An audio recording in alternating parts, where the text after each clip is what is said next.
10월 17일 장전 시작입니다. 자, 오늘 뉴욕 증시는 장 초반에 좋은 흐름을 이어가다가 뉴스 하나가 터지면서 3대 지수 모두 급락 전환을 했습니다. 특히 상하락 종목들은 8대 정도 비율. 오늘 러셀 지수가 급락이 나왔습니다. 그러니까 오늘 뭐 S&P 500, 나스닥보다 러셀 지수가 거의 한 3배 이상 많이 빠지는 하루가 나왔는데, 유동성 공급에 대한 문제가 오늘 제시가 되었습니다. 미국의 지역은행에 대한 이 부실 대출 우려 이슈가 나왔는데, 자, 미국은 미국 정부에 등록된 은행만 5,000개이고 이게 지역은행까지 다 합치면 거의 10,000개가 넘어가요. 은행이 미국은 굉장히 많습니다. 우리나라처럼 적지가 않아요. 그렇기 때문에 이렇게 그리고 은행들 간에도 계속적으로 대출이 엮여 있기 때문에 이게 한번 하나의 은행이 터지면 이제 도미노적인 현상이 나올 수 있다. 이런 것들이 시장에서는 좀 악재로 받아들여졌고, 특히 2023년도였죠, 여러분들. 이 실리콘밸리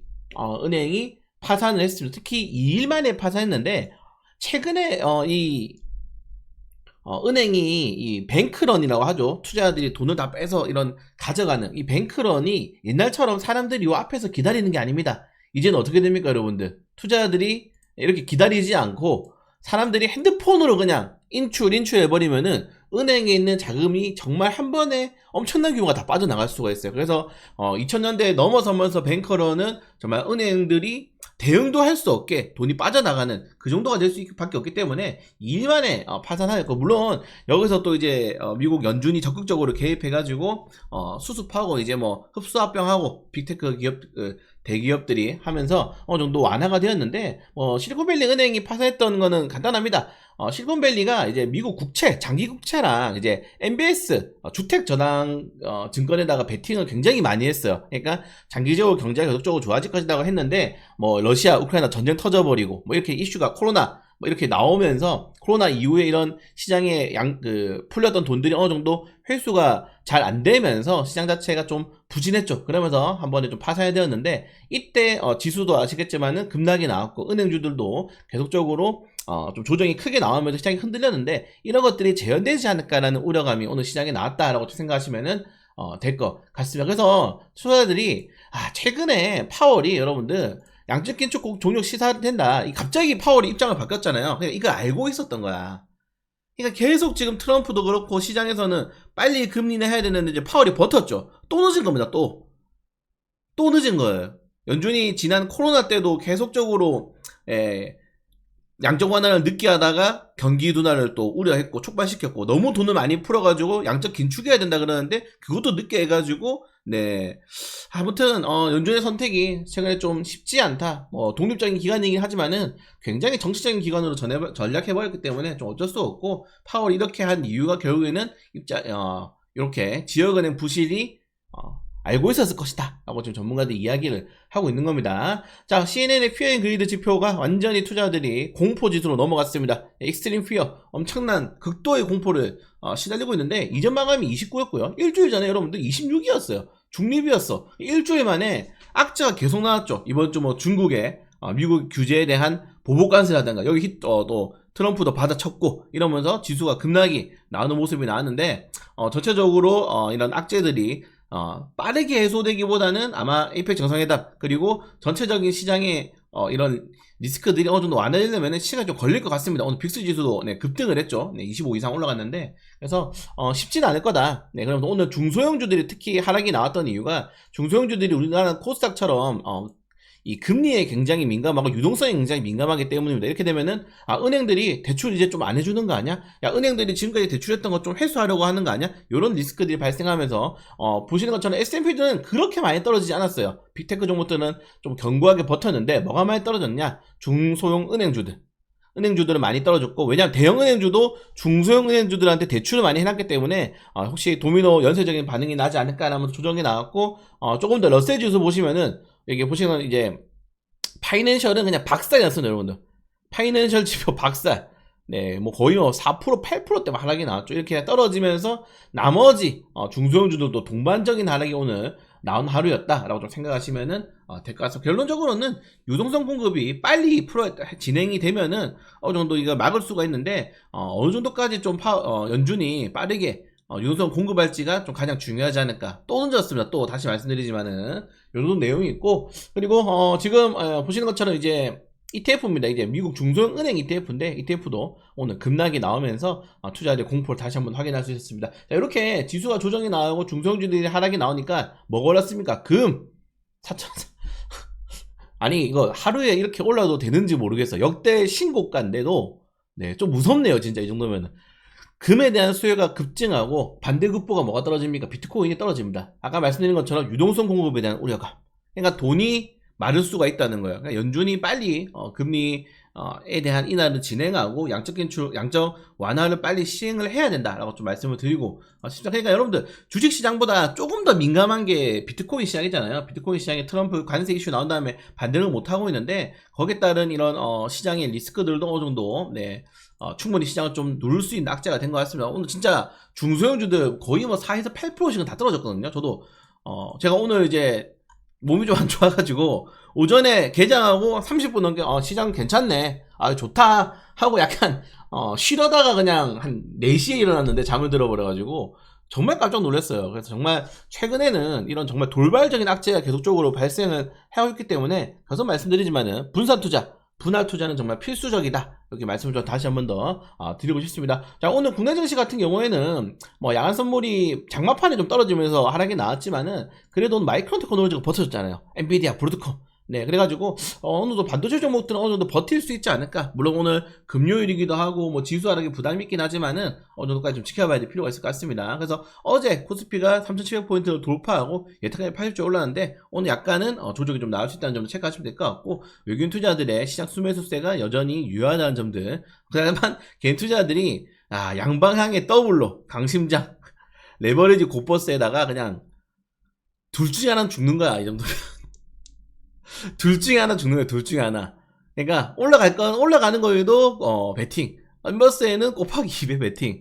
어떻게 될지 모르겠습니다. 아무튼 일단은 올라가는 게 저는 좋다고 좀 생각하는데, 인버스 투자하시는 분들도 워낙 많으셔가지고 애매하네요. 자, 그리고 유가가 정말 조정이 나오면 하락이 나오면서 그나마 지금 관세 리스크를 버텨주고 있다. 사실 여기서 유가가 막 70달러, 80달러 가면은 가격이 엄청나게 많이 오르거든요. 제품 가격의 모든 시작은 유가니까요. 그래서 유가 하락이 참으로 좀 고맙다. 다만 오늘 채권금리가 좀 급락이 나왔기 때문에 주식시장의 자금이 채권 쪽으로 넘어갈 수 있을지도 보시면 좋을 것 같습니다. 자, 아무튼 이 정도 내용이 있고, 네, 월가에서는 계속적으로 금과 은값이 더 오른다는 이야기가 나오고 있습니다. 그러니까 JP모건이 이게 이틀 전에 나온 뉴스인데 자동차 대출 업체도 파산하고 있다, 신용시장이 강하게 신호가 되고 있다라고 이야기가 나왔는데, 이게 이제 또 주목을 받기 시작하는 거죠. 근데 JP모건은 지금 제가 알기로는 5년 동안 지금 약세론자, 증시 과열론자이기 때문에 아마 저런 게 좀 얻어걸리지 않았나 개인적으로 생각이 되고, 자, 트럼프 같은 경우에 아르헨티나에 28조 원 규모의 민가기금을 또 추진한다고 합니다. 제가 통화사업회에서 아르헨티나에 대한 강력한 지원을 하고 있고, 그 대신에 베네수엘라 내에서는 지상 타격까지 시사를 하고 있어요. 베네수엘라도 계속적으로 마약을 미국에 공급하고 있기 때문에. 근데 이게 왜 그러냐면은 결국에는 미국과 중국의 대리전 영상이에요. 중국이 1대1로 하면서 가장 공들였던 국가가 여기 보시는 것처럼 남미입니다. 남미. 미국 바로 아래에 있기 때문에 미국을 견제하기도 좋고, 그래서 미국과 중국의 이런 식의 좀 주요 싸움터가 되고 있는 상황이다. 남미를 좀 가져오기 위해서 많이 움직이고 있는데, 보시는 것처럼 아르헨티나 같은 경우에는 아르헨티나나 이제 칠레 같은 경우, 아르헨티나만 지금 약간 미국 쪽이고, 특히 브라질, 베네수엘라 완전히 친중이죠. 네, 완전히 친중입니다. 친중. 그래서 전체적으로 미국이 약간 쉽지 않은 상황에 몰려있다는 점들. 그래서 아르헨티나를 통해서 계속적으로 좀 역전하기 위해서 도전하고 있다라고 생각하시면 될 것 같고, 이런 중국의 정말 이런 1대1로를 포함한 최근에 제가 중국이 우리나라 국채도 엄청나게 사들였다고 말씀드렸잖아요. 그러니까 중국 경제에 귀속되는 순간 박살이 나는 겁니다. 국가들이 잘 사는 나라 없잖아요, 지금. 아무튼 이런 내용을 말씀을 드리고 싶고요. 네, 그리고 러시아랑 이제 트럼프 대통령 푸틴이랑 또 통화를 했다고 합니다. 통화하게 되면서 부다페스트에서 또 만나가지고 종전 논의하자. 트럼프가 정말 종전의 사나이인데, 사실 진짜 큰 전쟁은 러시아 우크라이나 전쟁인데 이 전쟁을 언제 종료하는지가 트럼프 대통령의 노벨 평화상에 대한 수요 가능성이 좀 제시되지 않을까, 좀 이렇게 생각이 되고요. 자, 그리고 우리나라 같은 경우 정말 저는 이 일러스트가 너무 좀 와닿아서 올려드렸는데 완전 끼었죠. 중간에 끼어서 얻어 터지고 있는 그런 모습입니다. 자, 그리고 한국이 5년 뒤에는 멕시코에도 밀린다. 10대 경제대국에 추락한다. 추락할 수밖에 없죠. 우리나라는 지금 미래를 준비하고 있지 않아요, 여러분들. 지금 미래에 대한 정책과 국가의 이런 뭐 프로젝트가 있습니까? 없어. 네, 계속적으로 떨어져. 그냥 15위가 아니고 얼마 안 남았다. 저는 이렇게 말씀을 다시 한번 더 드리고 싶습니다. 그래서 조심해야 된다. 네, 계속적으로 조심해야 된다. 달러 투자하셔야 됩니다. 그리고 한국이 글로벌 제약바이오 산업 지수가 무려 세계에서 3위를 좀 기록했다고 합니다. 그래서 뭐 이런 것들은 긍정적이다라고 말씀을 드리고 싶고요.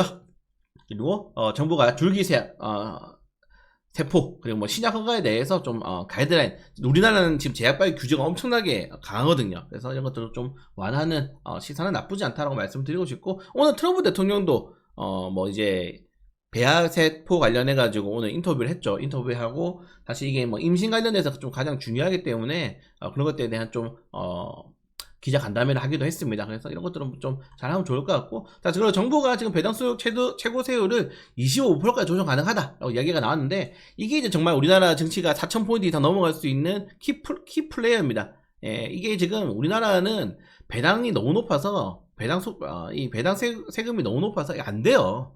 예, 그러니까 배당소득 분리 가세도 35%야. 이거 누가 배당해? 이렇게 되면은 배당 한 번도 돈 엄청나게 세금 내야 되는데, 그래서 결국 배당 세율을 줄일 수밖에 없다. 그리고 이 배당 세율 줄이는 거를 이렇게 뭐 적용 조건 이따위 거 하지 말고 간단하게 해야 돼. 간단하게 그냥 배당소득 25% 이게 해야지 뭐 배당을 자주 하는 거지. 뭐 이렇게 배당 성향 40% 또는 뭐 25% 3년 이렇게 오듯이 규제가 많고 이러면 법이 어려우면은 사람들이 안 합니다. 예, 안 하기 때문에 좀 빠른 규제 완화가 필요하지 않을까 이렇게 말씀드리고 싶고요. 자, 그리고 증권가에서는 증시 불장이 지속된다. 콕 집은 종목 탑10 삼성전자, SK하이닉스, 현대일렉트릭, 삼성전자, LG디스플레이, 하나엔진, SK스퀘어, DAB, 해운디에스, LG이노텍이 탑픽으로 뽑혔습니다. 그리고 증권가 코스피 3000부 또 했는데, 최근에 뭐 ETF 투자하시는 분들 많죠. 뭐 저도 이제 어제 반성했지 않습니까? 한국 주식 오랜만에 다시 들어가가지고 물렸는데, 한국 주식은 그냥 ETF만 사는 게 맞는 것 같다. 그래서 ETF 쪽으로 좀 고개를 돌릴 건데, 계류율이 좀 넘어가고 있다. 계류율에 관한 설명은 여기 있으니까 한번 보시면은 좋을 것 같습니다. 네, 아무튼 오늘 큰 뉴스 이슈는 없고요. 네, 오늘 큰 뉴스 이슈는 없고, 이 증권사에서 달바글로브 코스맥스에 대한 목표가를 하향을 시켰습니다. 화장품 업종들이 실적은 그래도 좀 나쁘지 않았는데, 확실히 이제 하반기도 넘어들어서고 여기에 대한 좀 우려가 있지 않나. 특히 화장품 업종들 같은 경우에는 뭐 특별한 기술을 가진 게 아니고 이제 인플루언서 마케팅이라든가 유행이 굉장히 민감한 업종이기 때문에 그 유행에 대한 다음에 이런 유행을 주도하는 화장품들에 대한 아직 뭐 명확한 가이드라인이 나오지 않았기 때문에 일단 좀 안전하게 가는 것 같습니다. 자, 그리고 오늘 미국 옵션 만기입니다, 여러분들. 네, 그래서 좀 조정이 나온 것도 있다고 좀 생각이 되고, 한국 국제항공우주 및 방해산업 전시회가 개최된다는 것들까지 보시면 될 것 같습니다. 오늘은 그래서 일단은 뭐 조정이 나올 가능성이 크겠죠. 야간선물지수가 조정이 나왔다. 다만 아까 말씀드린 것처럼 마이크론 테크놀로지가 버텨줬기 때문에 뭐 전체적으로 시장 자체의 분위기는 나쁘지 않다. 다만 뉴욕 증시의 이제 시간의 움직임들이 어느 정도까지 나올 수 있을지를 좀 확인하면서 대응을 볼 수 있도록 하겠습니다. 진짜 이번 주 매일매일 사건 사고가 일어나네요. 매일매일. 그래서 수익적인 종목들 그냥 목표가 보지하고 팔아야 되나라는 생각을 조금 하고 있긴 한데, 그래도 저는 내년에 연준의 금리 인하까지는 좀 더 지켜봐야 되지 않아? 좀 이렇게 생각이 됩니다. 그래서 2024년도에서도 미국 망한다, 경제 눈 온다, 난리 났다고 했지만은 네, 몇 개월 만에 그냥 바로 반등 나왔거든요. 그래서 너무 크게 걱정할 필요 없을 것 같다 말씀드리면서 장영시장 마치도록 하겠습니다.